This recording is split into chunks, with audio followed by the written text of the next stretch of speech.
The Great British Car Journey in Derbyshire has a really good collection of Austin 7s, and they've even got one that you can drive yourself.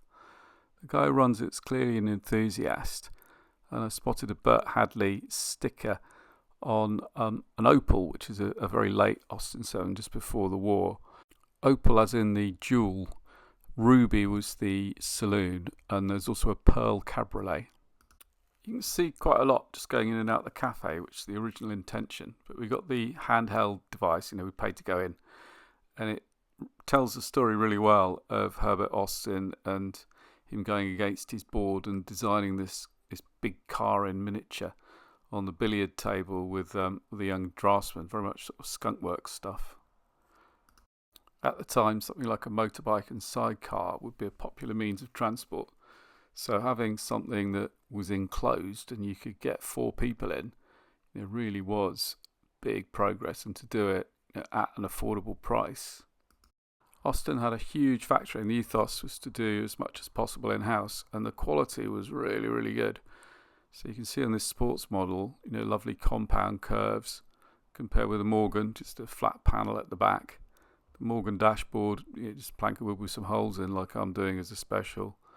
Now the Austin, controls in the middle of the wheel, down the middle of the steering column, a nice instrument panel. The way the door fits on the Austin 7, nicely flush. On the Morgan, it just overlaps a bit, doesn't really keep the weather out at all. MG was somewhere between the two. They outsourced, which was the Morris thing. But, an Austin 7 sports car, it's a really lovely thing. Swallow sidecars diversified into making really quality coach-built Austin 7s, and that's a Swallow sidecar special, or what became a Jaguar SS wasn't really what they wanted to call a car after the war. Metal Shaper Tom is working on an early Jaguar at the moment. I'll link below. This mid-series saloon had a caravan behind it, of all things. We worked out that when you're driving along, the top sits down, so it's sort of a trailer, and then the top pops up. As with all these little caravans, it's a lovely little Wendy House feel in the back. In the 30s, lots more cars on the road. Things like indicators became helpful. That's a bit of a bolt-on. The late series car, the trafficators, that little chrome lever pops out with a flashing light on, became integrated.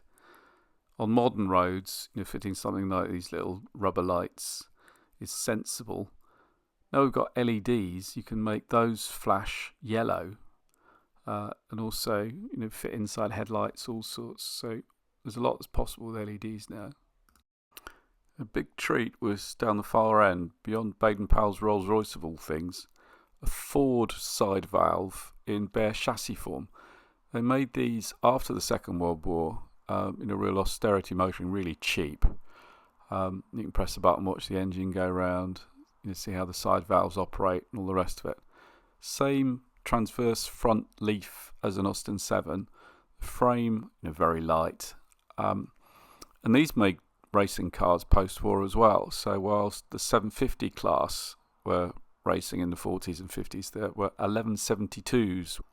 In the same way that people pick a Reliant engine up now to pop in an Austin 7, a Ford engine can be picked up for peanuts at a scrapyard and dropped in an Austin 7. There's a really good Ford Specials website I'll link to below. In a comment in another video, someone mentioned a Speedex Silverstone that his dad had, and here's a picture of one. I think they also put that body on the Ford chassis as well. Those front wheels are distinctive, and they're Speedex. Another one of these companies, and I think that car is a Speedex 750. Somebody asked about another car which we think is a Super Sportsman, so it's a really great website, and shout out to Rob Daniels who runs it. There's a meeting every year at the Cotswold Wildlife Park I haven't managed to get to yet, 10th of August this year. It's a good book list on the website, and this guy Haynes pops up again, of course. Whilst it's mostly, beginning, middle end of the British motor industry, it's also the guy's toy box. So tucked behind an MG midget is a bit of an oddity, which is this Berkley, which is a tiny little glass fibre thing that looks like it would fit on an Austin 7 chassis. It's actually a 3-wheeler, and the glass fibre is structural almost. Lovely little thing. There's also a Lotus 7, a proper Lotus 7. Colin Chapman, who founded Lotus, started with Austin 7s and 1172s. And did you know the first Lotus 7s had 1172 Ford Sidevalve engines? It was in effect a production racer for the 1172 formula. I came straight home and bought a Dymo label maker because I really like that on the switches. They're going to do that on the special that I'm building at the moment.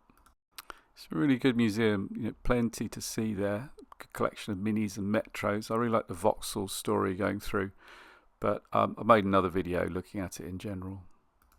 It's also a nice alternative to the M1 services if you find yourself heading north. Anyway, that's all for today, and hopefully join me in the next one.